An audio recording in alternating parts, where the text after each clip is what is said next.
তবে যাই না হোক, বেশি কিছু বলবো না। আল্লাহ পাক রব্বুল আলামিন লাখ লাখ শুকরিয়া। আর যেই নবীকে না বানালে নাকি আমার আল্লাহ পাক রব্বুল আলামিন আমাকে আপনাকে এবং কি 18,000 মখলুকাত সৃষ্টি করতেন না, সেই মুহাম্মদুর রাসূলুল্লাহ সাল্লাল্লাহু তাআলা আলাইহি সাল্লামের উপরে সবাই মিলে একবার উচ্চ আওয়াজে দুরূদ শরীফ পড়েন। সবাই বলেন সাল্লাল্লাহু আলাইহি ওয়াসাল্লাম। এটা একটা জান্নাতি মজলিস।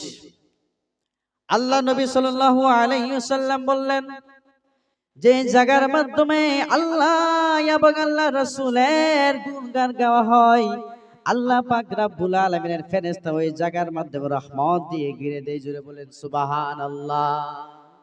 এখন আমরা এই জলসার মাধ্যমে বাড়ি থেকে এসেছি। মা বলছে যে এই পুত তুমি কোথায় যাইতেছো? আমরা আম্মার কাছে বলে এসেছি যে হে আম্মা, আমি জলসার মাধ্যমে যাইতেছি জলসা শুনবার জন্য, কিন্তু আমরা জলসার মাধ্যমে আসার বাদে জান্নাতের টুকরার মাধ্যমে বসা বাদ দিয়ে বাজারের মাধ্যমে ঘুরতে আসি। জোরে বলুন ঠিক কি না? ঘুরতেছি না নাই? এখন এই মজলিসটা কি এর মজলিস? আমাদের সেটা বুঝুন লাগতো না? আল্লাহ নবী সাল্লাল্লাহু আলাইহি ওয়াসাল্লাম বললেন, এই মজলিসটা হলো জান্নাতি মজলিস। আল্লাহ পাক রব্বুল আলামিনের ফেরেশতা যেই সময় নাকি মানুষ জান্নাতি মজলিসের মাধ্যমে বয়, সমস্ত ফেরেশতারা ওই মানুষ দিগকে চতুর্দিক দিয়ে ঘিরে নেয়। আর ওই সময় সমস্ত মানুষের দোয়া আজকার নিয়ে আল্লাহ পাক রব্বুল আলামিনের কাছে চলে যায়। জোরে বলেন সুবহানাল্লাহ। যেই সময় নাকি আল্লাহর কাছে যায়, আল্লাহ পাক রব্বুল আলামিন ফেরেশতাদেরকে জিজ্ঞাসা করে যে হ্যাঁ ফেরেশতা তোমরা কই থেকে আইতেছো? আল্লাহ পাক রব্বুল আলামিন জানে যে আমার ফেরেশতা কই থেকে আইতেছে। জোরে বলুন ঠিক কিনা? জানে না নাই? আল্লাহ জানে না নাই? তাও জিজ্ঞাসা করে। কি কারণে জিজ্ঞাসা করে? আল্লাহ পাক রব্বুল আলামিন জানে যে আমার ফেরেশতারা কই থেকে আইতেছে। ওই সময় ফেরেশতারা বলে হে আল্লাহ পাক রব্বুল আলামিন, অমুক গাঁয়ের মাধ্যমে, অমুক জেলার মাধ্যমে, অমুক বস্তির মাধ্যমে আল্লাহ পাক রব্বুল আলামিনের কুরআন খানি তেলাওয়াত করতে করা হইতেছে। আল্লাহ পাক রব্বুল আলামিনের নবীর উপরে দুরূদ শরীফ পড়া হইতেছে। আল্লাহ পাক রব্বুল আলামিন কি কারণে এটা জিজ্ঞাসা করে? যে সময় কি আল্লাহ পাক রব্বুল আলামিন এই দুনিয়ার মাধ্যমে আদম জাত সৃষ্টি করতে চাইলেন, আল্লাহ পাক রব্বুল আলামিন ফেরেশতাদেরকে বললেন যে হে ফেরেশতারা, দুনিয়ার মাধ্যমে আমি আদম জাত সৃষ্টি করতে চাই। ফেরেশতারা ডাক দিয়ে বলে হে আল্লাহ, আপনি দুনিয়ার মাধ্যমে আদম জাত কি কারণে সৃষ্টি করবেন, কি কারণে পয়দা করবেন? দুনিয়ার মাধ্যমে যায় মারামারি করবে, কাটাকাটি করবে।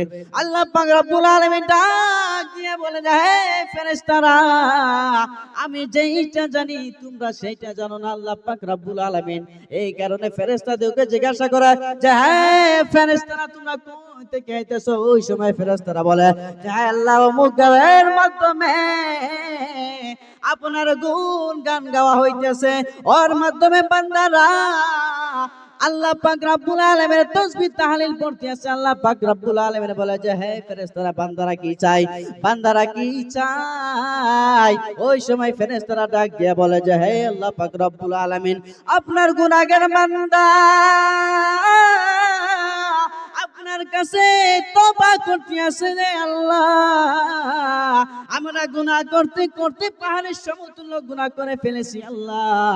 আজকে জলসার উসিলা করে, আজকে সবার উসিলা করে মাবুদ, আজকে আমাকে maaf করে দেন আল্লাহ পাক রব্বুল আলামিন। সেই সময় ফেরেশতাদেরকে বলে যে হ্যাঁ ফেরেশতা, তোমরা সাক্ষী হয়ে যাও, গাওয়া হয়ে যাও।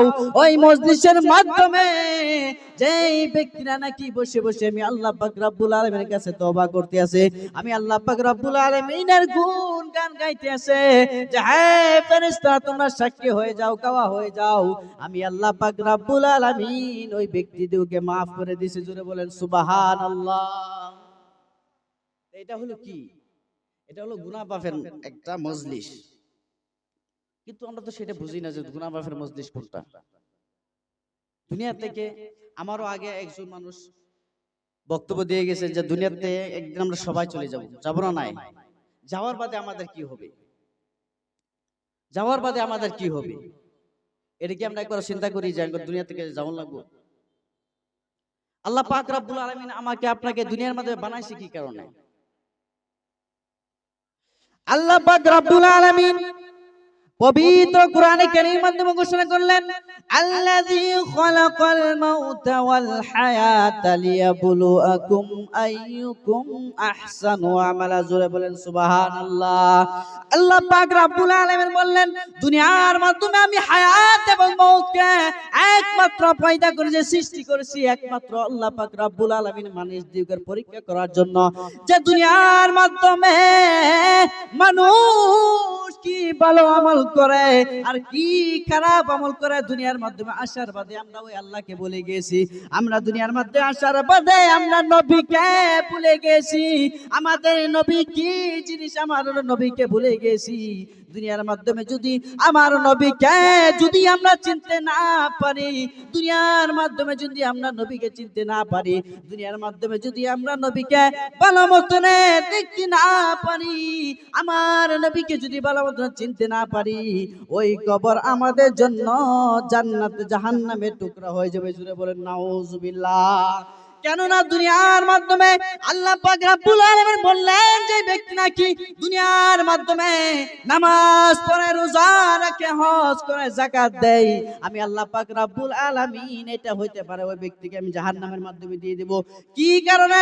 দুনিয়ার মাধ্যমে যদি আপনি পাঁচখানা যদি নামাজ পড়েন, যদি দুনিয়ার মাধ্যমে আপনি সব কিছু আমল করেন, যদি আমার নবীর উপরে যদি যাররা পরিমাণ যদি আপনার দিলের মাধ্যমে বুক জাগে, আল্লাহ পাক রব্বুল আলামিন বললেন ওই বুক যে তোমাকে জাহান্নামের মাধ্যমে নিয়ে যাবে। জোরে বলেন নাউজুবিল্লাহ। আল্লাহ পাক রব্বুল আলামিন বললেন দুনিয়ার মাধ্যমে